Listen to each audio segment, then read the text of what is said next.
What does it mean to fight for something greater than yourself, only to come home and feel like you've lost everything?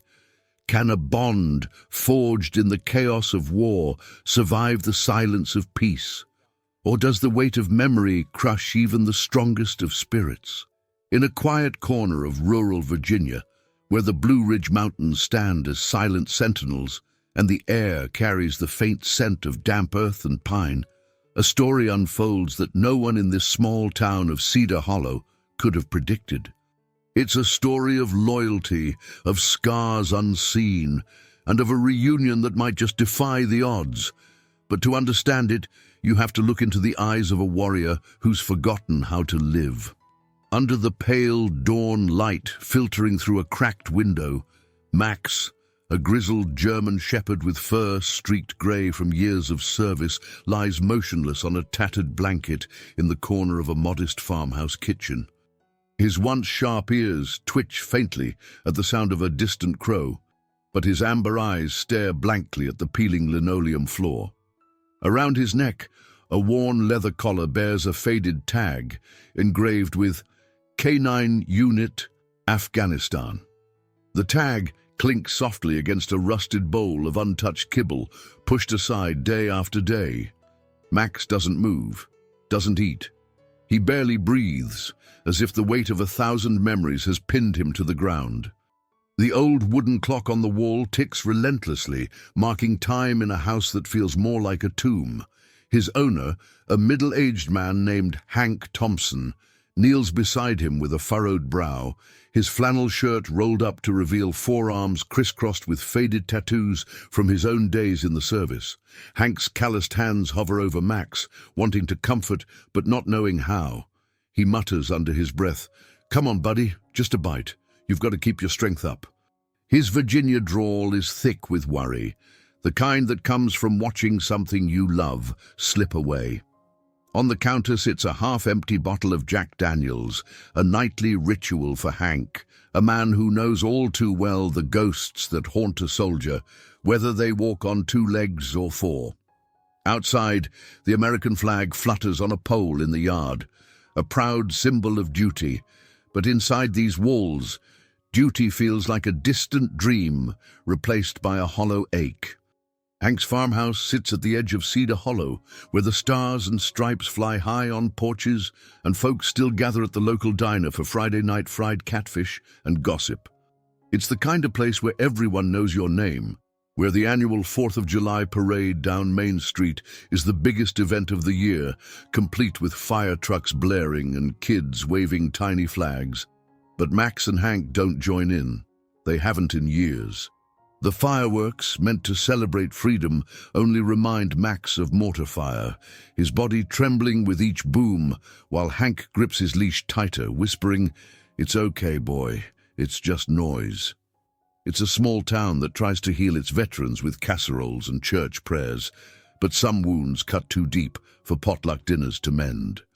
Each day in this quiet purgatory follows the same broken rhythm for Max. Hank wakes before the sun, his boots clumping across the creaky floorboards as he heads out to tend to a small patch of land, more out of habit than necessity. He leaves the radio on low, tuned to a country station playing Johnny Cash or Merle Haggard, hoping the familiar twang might stir something in Max. But the dog doesn't lift his head. Not for the music, not for the smell of bacon frying in the pan, not even for the stray cats that slink across the porch, daring him to chase. Hank returns hours later, dirt under his nails, sweat on his brow, only to find Max in the same spot, staring at nothing. He tries everything: fresh meat from the butcher, toys from the dollar store, even long walks down the gravel roads where the Shenandoah Valley stretches out like a painting, hoping the open air might spark a memory of purpose in Max's weary bones. But the dog's paws drag, his once proud stride reduced to a shuffle, as if carrying an invisible burden. Hank sees it too, though he doesn't say it out loud. He notices the way Max's eyes flicker with something like shame, or maybe longing, when they pass the dusty shelf in the living room where old photos sit framed in chipped wood. One photo, tucked behind a stack of unpaid bills, shows Max in his prime, ears perked, vest strapped tight, standing beside a young soldier in desert camo, both of them squinting against the harsh Afghan sun. Hank avoids looking at it. But Max seems to linger near that shelf, as if drawn to a ghost he can't name. There's a story there, buried beneath layers of sand and gunfire, a story of a bond that saved lives in a place where death was a daily shadow. Hank knows pieces of it, fragments Max can't voice. How this dog once sniffed out danger, how he stood guard through sleepless nights, how he took shrapnel to the flank to protect someone. But who? And why does Max seem to wait for something or someone that never comes? The cracks in Max's spirit aren't just in his refusal to eat. They're in the way he flinches at sudden sounds like the clatter of a pan or the roar of a passing pickup on Route 11. They're in the way he presses his body against the wall during thunderstorms, as if the rain itself is an enemy. Hank tries to fill the silence with small talk, recounting stories of their time after the war, how they'd hike the Appalachian Trail together, or how Max used to chase squirrels in the backyard until he collapsed in a happy heap. But those days feel like someone else's life now. Hank's voice trembles when he speaks too long, betraying his own sleepless nights, his own ghosts. He's a man who's seen too much, lost too much, and now watches helplessly as the one companion who truly understands him wastes away. Every untouched meal, every vacant stare, chips away at Hank's resolve. He's running out of ideas, out of hope, and the dread settling in his gut whispers that maybe Max has given up for good. Days turn to weeks in this fragile stalemate. The Virginia autumn creeping in with a chill that seeps through the farmhouse's drafty windows. The leaves turn fiery shades of red and gold, falling in heaps across the yard, a reminder that time marches on even when you're stuck in place. Hank takes Max out one crisp morning, the air sharp with the promise of winter, hoping a change of scenery might do them both some good. They shuffle down the dirt path toward the old mill by Cedar Creek, a spot where locals fish and kids skip stones, a slice of Americana untouched by the chaos of the wider world. Max's tail hangs low, his paws kicking up dust with each heavy step, when suddenly he stops. His ears twitch, not in fear, but in something else. Alertness. A flicker of the old Max. Hank freezes, following the dog's gaze toward the creek bank, where a figure stands silhouetted against the rising sun, a duffel bag slung over one shoulder. The stranger turns slowly, his face weathered by time and hardship, but there's a glint of recognition in his eyes, a spark that cuts through the morning mist like a beacon. Max lets out a low, trembling whine, a sound Hank hasn't heard in years, raw and aching with something deeper than pain. The dog's body trembles, not from cold, but from a memory suddenly alive, pulling him forward with a force Hank can't hold back. And as the stranger kneels, dropping the bag with a thud, his voice breaks the stillness with a single word, rough with emotion. Max. It's a name spoken like a prayer, a lifeline, a promise kept against all odds. Hank's breath catches, his hand loosening on the leash, because he knows in that split second that this isn't just a random encounter. This is the missing piece of Max's shattered heart, the one person who might bring him back from the edge. A ghost from a war-torn past, standing right here in the heart of Virginia, ready to rewrite their story. But who is this man? What did they survive together in the desert sands of Afghanistan? And can a reunion so long delayed heal wounds so deep? Or will it only tear open scars that never fully closed? The morning mist clings to the ground by Cedar Creek, a thin veil of white curling over the still water, as if the earth itself holds its breath. Max's low whine lingers in the crisp Virginia air, a sound so raw it seems to pull straight from the marrow of his bones.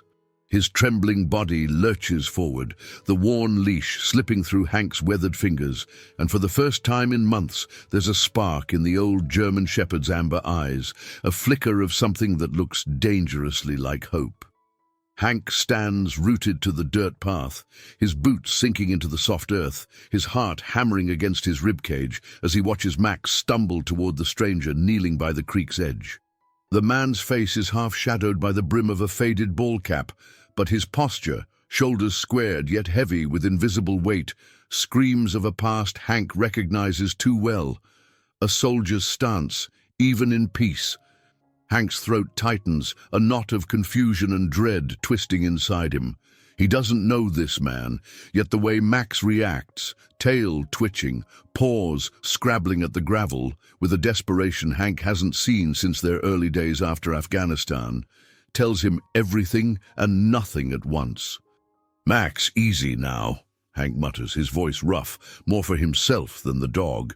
But Max doesn't hear him, doesn't stop. The dog reaches the stranger, pressing his graying muzzle against the man's outstretched hand, a whimper escaping him that cuts Hank deeper than any blade. It's a sound of recognition, of loss so vast it's been buried under years of silence, now clawing its way to the surface. Hank takes a shaky step forward, then stops, feeling like an intruder in a moment he can't begin to understand. Who is this man? Why does Max, who's been a ghost in his own fur, come alive at the mere scent of him? The stranger doesn't look up right away. His hand moves slowly, fingers tracing the faded scars along Max's flank, as if mapping out a story only they know. When he finally speaks again, his voice is a low rasp, cracked with something unspoken. "I thought I'd lost you for good, boy." Odi, there's a weight in those words, a grief so heavy it seems to drag the morning sun down with it. Hank feels it too, a pang in his chest, a memory of his own losses flickering in the back of his mind. Comrades left behind in desert dust, promises broken by the cruelty of war. But this isn't his story. Or is it? He clears his throat, forcing the words out despite the lump lodged there. "You know, my dog." The man lifts his head then, and Hank sees his face fully for the first time. It's a face carved by hardship, deep lines etched around hazel eyes, a jagged scar snaking down his left cheek, disappearing into a scruffy beard. He looks to be in his late 30s, maybe early 40s, but his gaze carries the weariness of someone twice that age. "Your dog?" the man echoes, a bitter edge to his tone, though his hand never leaves Max's fur. "Max was my partner, my shadow. We walked through hell together." He pauses, his jaw tightening, eyes dropping back to the dog, as if he can't bear to look at Hank too long.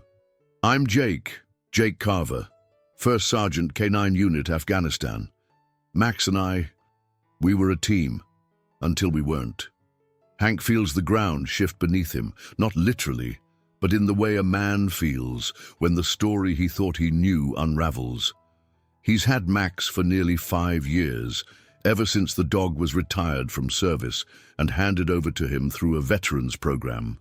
A companion for a broken soldier, they'd said, someone to understand the nightmares that don't end when the boots come off. Hank had assumed Max's handler was gone, killed in action or lost to the chaos of redeployment. He'd never asked too many questions, maybe because he hadn't wanted the answers. Now, standing here with the Blue Ridge Mountains looming in the distance, a silent witness to this unraveling, Hank feels a wave of guilt crash over him. Has he been holding on to someone else's lifeline all this time? I didn't know," he stammers, rubbing the back of his neck, the rough skin there a reminder of his own sleepless nights. "They told me he needed a home, needed someone who got it. I thought—" "You thought right," Jake cuts in, his voice softer now, though still laced with pain. He straightens up slowly, wincing as if his body protests the movement, and Max presses closer to his leg, a shadow indeed. "I was out of the picture. Medically discharged after a blast took half my unit, left me with a shattered leg and a head full of noise. I couldn't keep him. Couldn't even keep myself together. His eyes flicker with something dark, a memory Hank doesn't need spelled out. They told me he'd be taken care of. I didn't know where he ended up until now. Hank nods, though his mind races. There's a part of him that wants to step back, to let this reunion play out without his clumsy interference. But another part, a selfish, aching part, clutches at the bond he's built with Max. The dog who slept at the foot of his bed through countless sleepless nights. The dog who's trembled with him during 4th of July fireworks, both of them haunted by echoes of war. What does it mean to give that up? What does it mean to hold on? He crouches down, keeping his distance, his hands resting on his knees as he looks at Max, searching for answers in those amber eyes. But Max's gaze is fixed on Jake, unwavering, as if the past 5 years have melted away in the space of a heartbeat. Hank's stomach churns. He hasn't eaten in weeks, he says finally, his voice barely above a whisper. I've tried everything. He just stares, like he's waiting for something. Or someone. Jake's expression shifts, a flicker of anguish crossing his scarred face. He kneels again, closer to Max, his hand resting on the dog's head, with a gentleness that belies the hardness in his frame. I'm here now, buddy, he murmurs. And there's a promise in those words, fragile but fierce. I'm so damn sorry I left you waiting. Max lets out another whine, softer this time, and nudges Jake's hand as if forgiving him or begging him not to leave again. Hank watches, his chest tight, feeling like an outsider in the only family he's known since coming home. He wants to be angry, to demand answers, to stake his claim, but the sight of Max's tail wagging, slowly, hesitantly but wagging, stops him cold. When was the last time he saw that? The silence stretches, broken only by the faint trickle of Cedar Creek and the rustle of autumn leaves skittering across the gravel. Jake looks up at Hank, his eyes narrowing, assessing. You've been good to him, he says, not a question but a statement, though there's a question buried beneath it. I can see it. He's still got fight in him, even if he doesn't know it. But he's been waiting for me, and I've been looking for him. Took me years to track down where he might be. Cedar Hollow was my last shot. There's a rawness in his voice, a confession of sleepless nights and long roads traveled, not unlike Hank's own. I don't know what happens next, man. But I can't walk away from him again. Hank feels the words like a punch, though they're spoken quietly. He stands, his knees creaking, and turns away for a moment, staring out at the creek, where the morning sun glints off the water like shards of broken glass. His hands clench into fists at his sides, not out of anger at Jake, but at the unfairness of it all. War takes and takes, even years after the gunfire stops. It took his brothers in arms. It took pieces of his soul. And now it might take Max, the one anchor he's had in this quiet, suffocating life. He thinks of the farmhouse, of the empty kitchen with its untouched bowl of kibble, of the way Max presses against the wall during storms, as if hiding from a past Hank can't reach. Maybe Jake can. Maybe that's the cruelest part of all, that Hank's love, however deep, might not be enough. He turns back, forcing himself to meet Jake's gaze. He's been mine to look after, Hank says, his voice steady despite the tremor in his hands. Day in, day out. I've sat with him through the shakes, through the nights he howls at nothing. I don't know what you two went through over there, but I know what we've been through here. So tell me straight, what are you asking? You want to take him from me? Jake flinches, just barely, but it's there. He looks down at Max, his hand still buried in the dog's fur. And when he speaks, his voice is tight, holding back a storm of its own. I'm not here to take anything. I need to know he's okay. And I need him to know I didn't forget him. That blast, it didn't just mess up my leg. It messed up everything. They shipped me stateside, stuck me in rehab for months, and by the time I could think straight, Max was gone. No one would tell me where. I wrote letters to the program, called every number I could find. Nothing. I thought he was dead, man. Until a buddy of mine tracked down a rumor about a canine in Virginia I had to see for myself. Hank listens, the words sinking in slow and heavy, like wet earth after a rain. He can hear the truth in Jake's voice, the kind of desperate truth that only comes from clawing your way back from hell. He's been there too, in his own way. He thinks of the photo on the shelf at home, the one of Max with a younger soldier. Jake, he realizes now. The man in that photo had a different lightness to him, a spark that war and time have snuffed out. Hank's chest aches with the weight of it, with the knowledge that Max has been torn between two worlds, two loyalties all this time. He kneels again, closer this time, and reaches out to touch Max's flank, feeling the dog's warmth under his calloused palm. Max doesn't pull away, but his eyes stay on Jake, a silent plea Hank can't ignore. "I don't know how to let go," Hank admits, the words spilling out before he can stop them, raw and unguarded.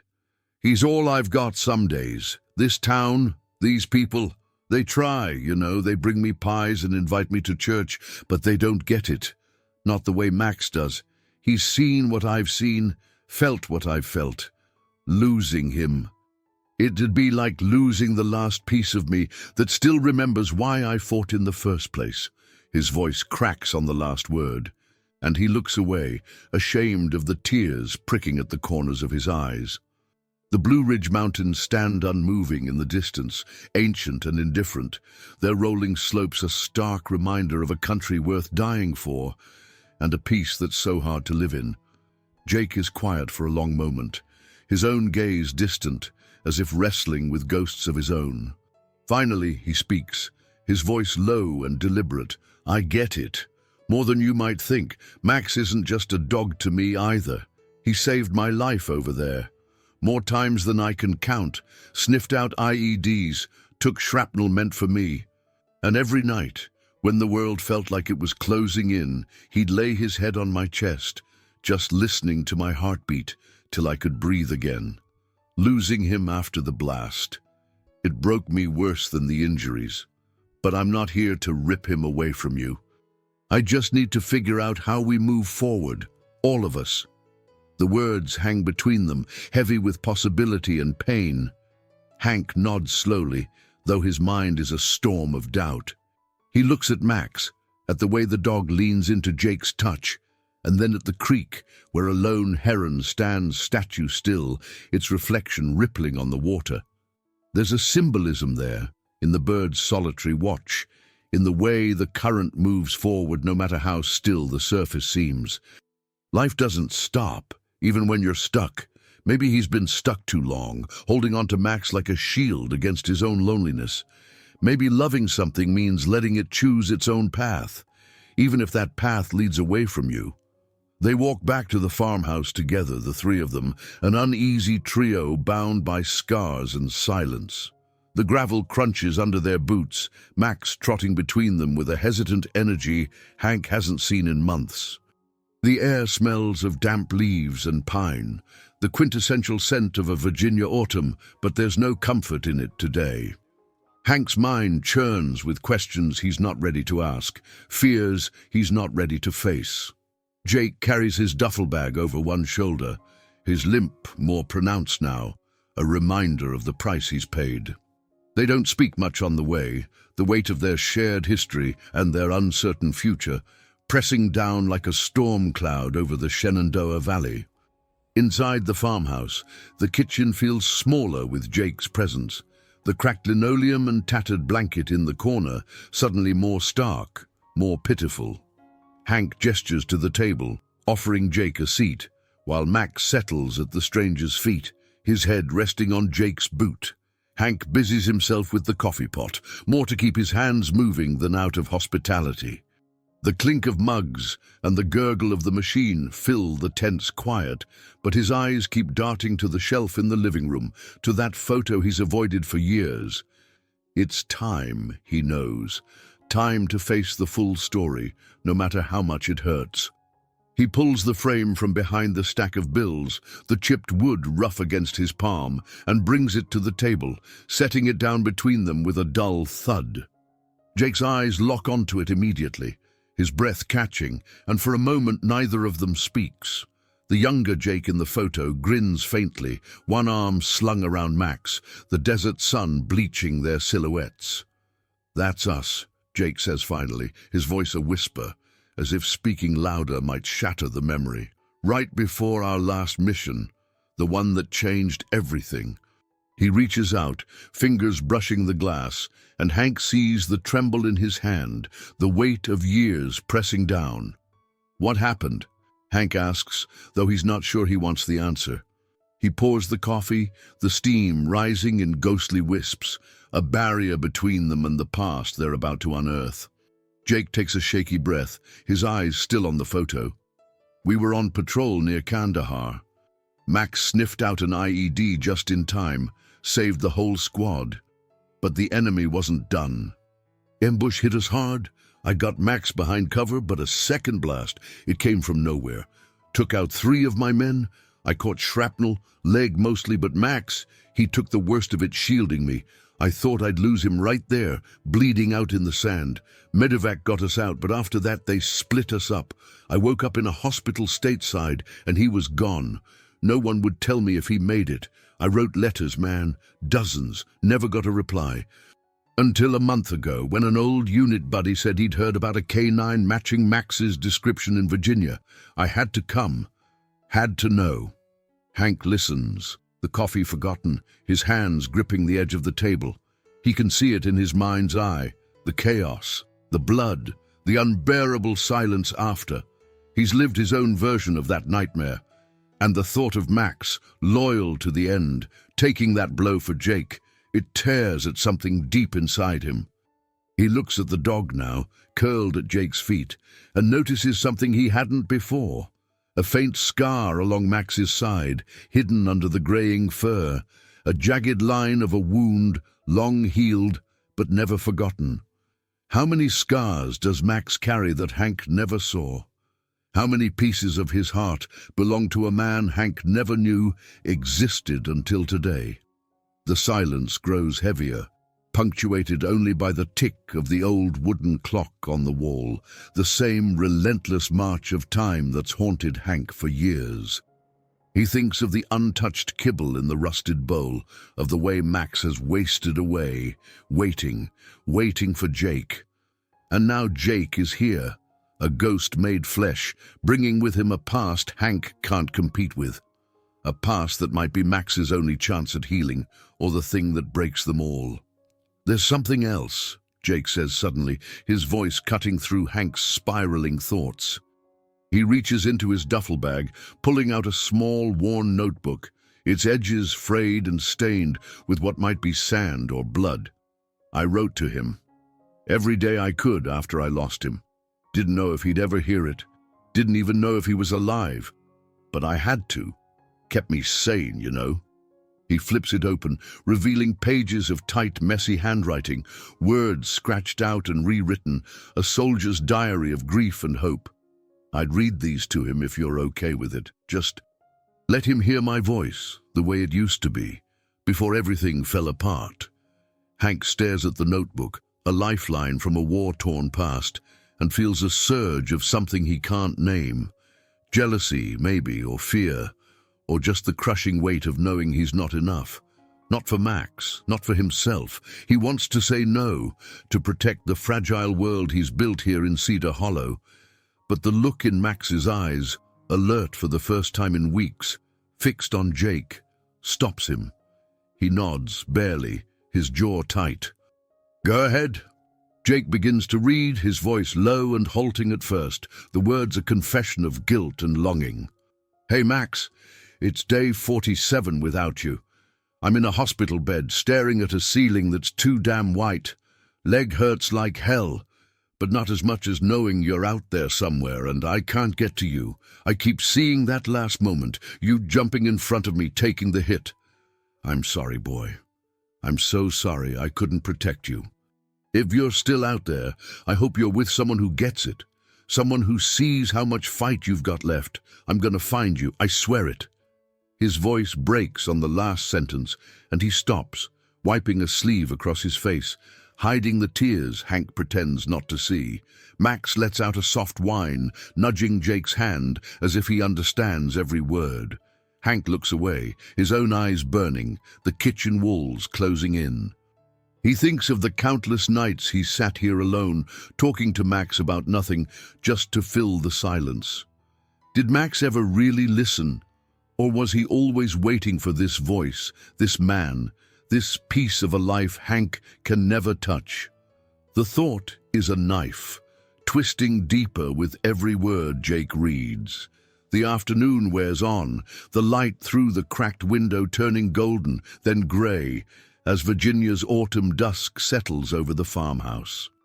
They talk some more, haltingly, about logistics, about what comes next, but the real conversation happens in the silences, in the glances, in the way Max stays glued to Jake's side.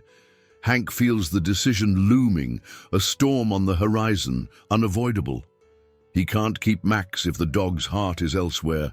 He can't stand in the way of a bond forged in blood and sand, but letting go, truly letting go, feels like cutting out a piece of his own soul.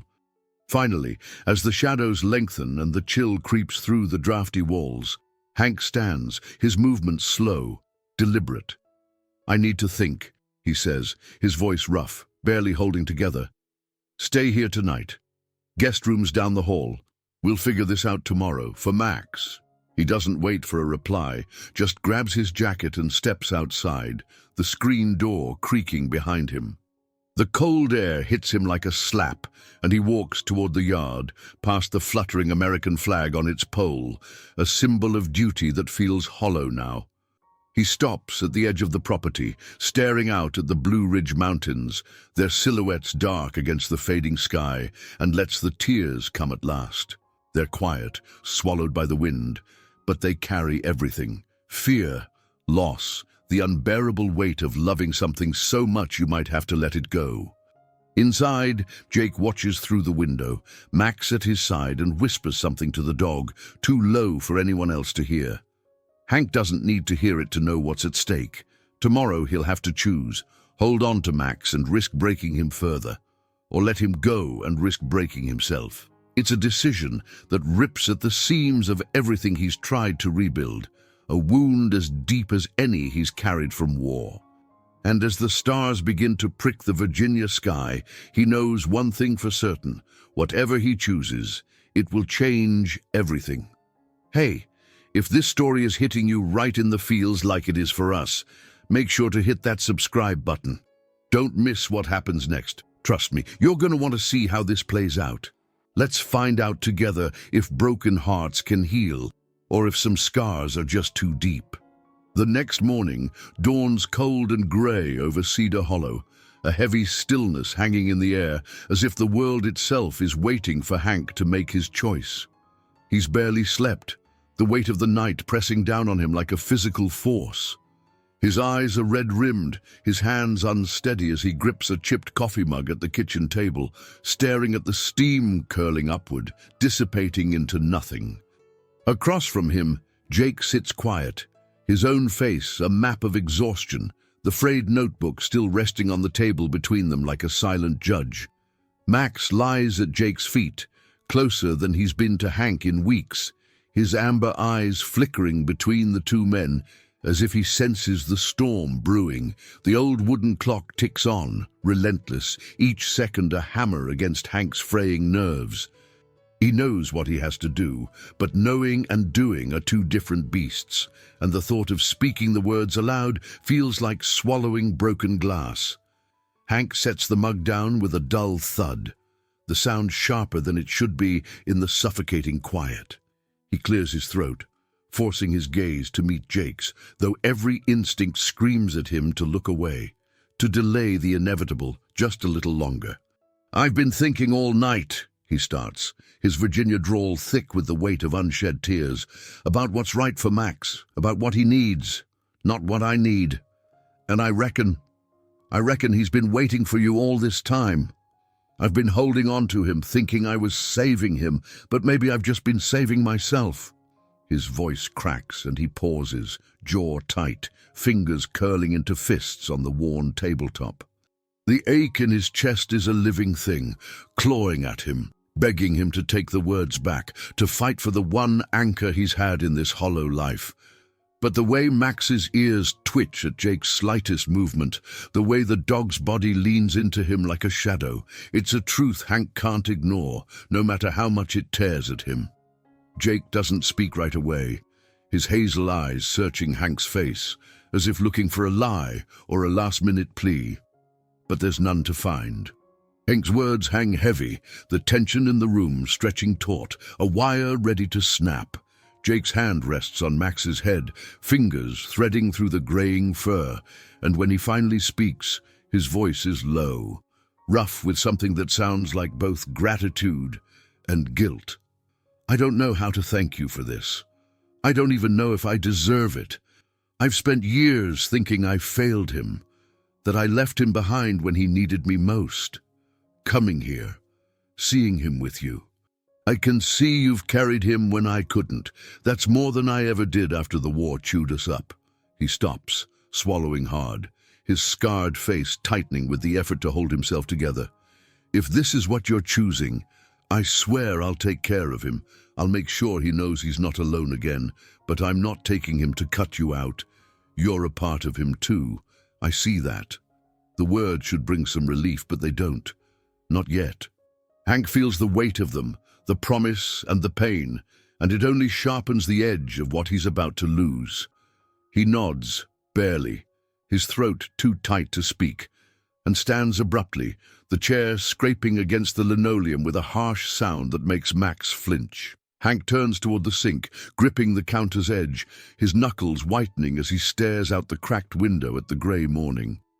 The Blue Ridge Mountains loom in the distance, their slopes shrouded in mist, indifferent to the battle waging inside this small farmhouse. He can feel Jake's eyes on him, can feel Max's presence like a ghost in the room, and the silence grows thicker, heavier, until it's almost suffocating. Every memory of the past 5 years flashes through his mind. Nights of sitting on the porch with Max at his side, the dog's steady breathing a lifeline when the nightmares came. Long walks down gravel roads, just the two of them against the quiet of Cedar Hollow. The way Max would press against him during thunderstorms, both of them shaking from echoes of war. Letting go feels like letting go of all of that, like severing the last thread connecting him to a version of himself that still knew how to feel. But it's not about him. Not really. It's about Max.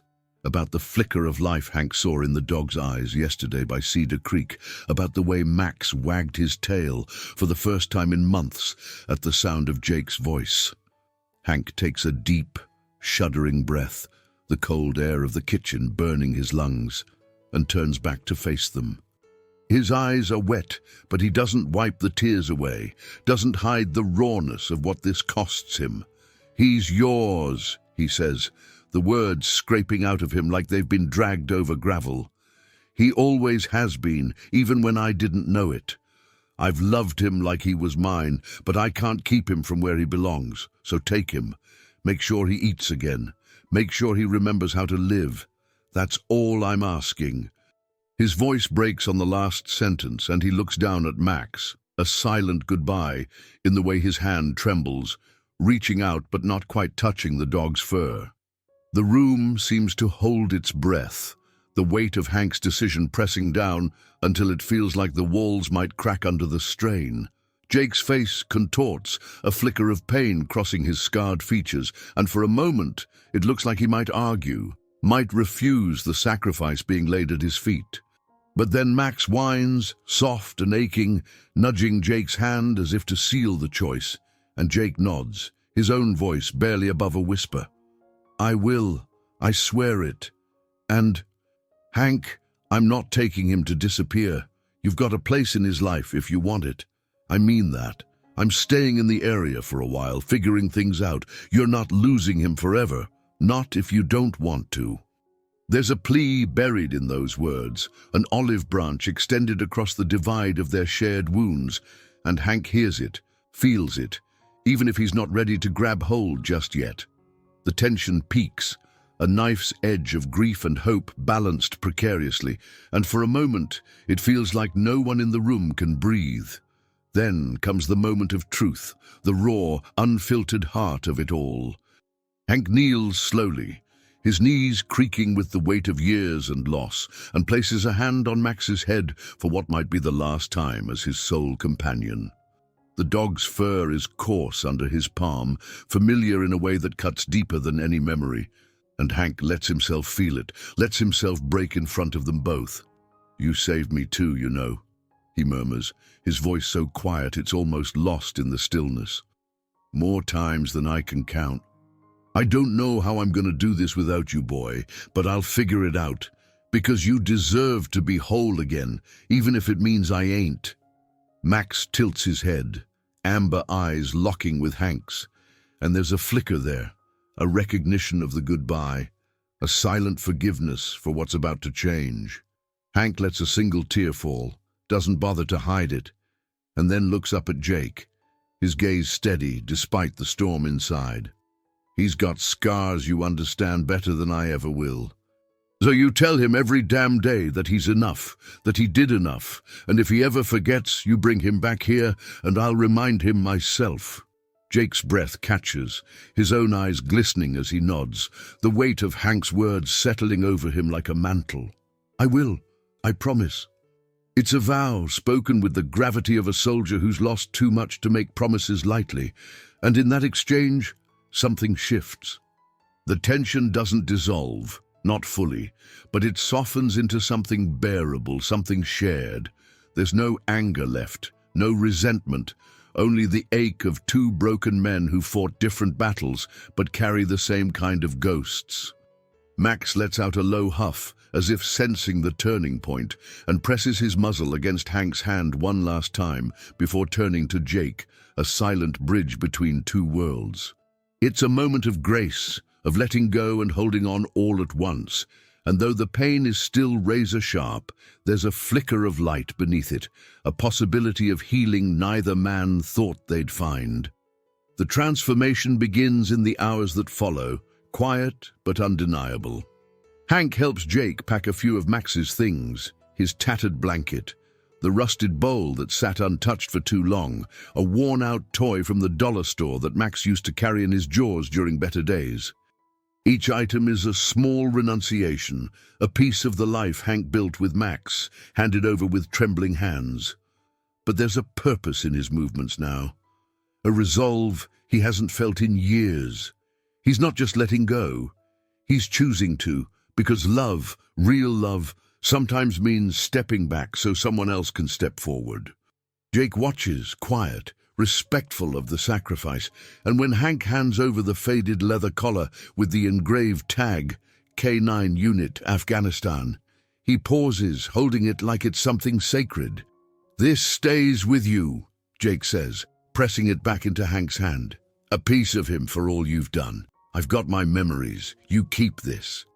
It's a symbolic gesture, a renunciation of Jake's own claim to every part of Max's past, leaving Hank with a tangible reminder of the bond they shared. Hank grips the collar tight, the leather biting into his palm, and nods, unable to speak past the lump in his throat. By midday, Jake prepares to leave, his duffel bag slung over one shoulder, Max at his side with a hesitant energy Hank hasn't seen in months. Hank stands on the porch, watching as they walk toward Jake's beat-up truck parked on the gravel drive. His routine is already shifting. He'll wake tomorrow without the weight of Max at the foot of his bed, without the sound of paws on the creaky floorboards, without the silent companionship that's kept him tethered to the world. But there's a change in him too, subtle but real. His shoulders, though heavy with grief, aren't slumped in defeat.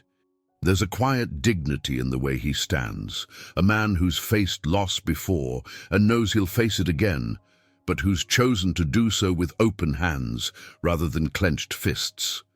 He connects with Jake one last time before they go, extending a hand, a gesture of truce, of brotherhood forged in shared pain. "You've got my number," Hank says, voice rough but steady. "Call if he needs me, or if you do." Jake takes the hand, grips it firm, and nods, an unspoken understanding passing between them, a connection that, in another life, might have been friendship.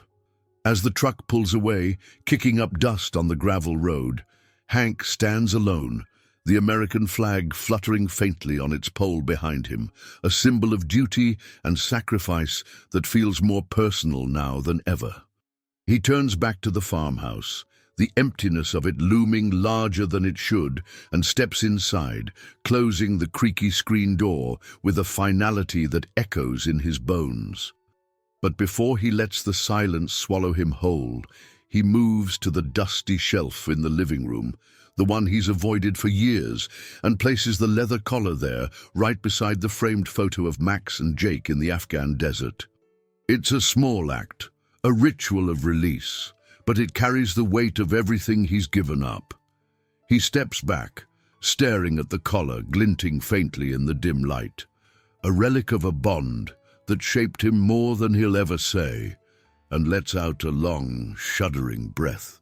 The grief is still there, raw and jagged, but so is something else, a flicker of peace, a knowledge that he's done right by Max, even if it's broken him in the process. Days turn into weeks, and the transformation deepens in quieter ways. Hank starts small, forcing himself out of the farmhouse more often, joining the Friday night catfish dinners at the local diner, letting the townsfolk of Cedar Hollow draw him into their chatter, their casseroles, their clumsy but kind attempts to heal. It's not easy. Some nights the silence of the house is a weight he can't bear, and he finds himself reaching for the collar on the shelf, running his thumb over the engraved tag as if it might summon Max back. But he keeps going, one step at a time, because if Max can find a way to live again, so can he. And then there's the call from Jake, a week after the goodbye, his voice crackling over the line with a hesitant warmth. "He ate today, Hank. Whole bowl. Thought you'd want to know." The words are a balm, a confirmation that the sacrifice wasn't in vain, and Hank smiles, a real smile, small but genuine, for the first time in longer than he can remember. They talk every so often after that. Short conversations about Max's progress, about Jake settling into a rental just a county over, about the possibility of Hank visiting someday. It's not the life Hank had, but it's a start. A thread of connection to something bigger than his own pain. The season shifts, Virginia's autumn giving way to the bite of winter, the Blue Ridge Mountains dusted with the first snow, their ancient slopes a silent witness to the small, stubborn ways humans find to endure.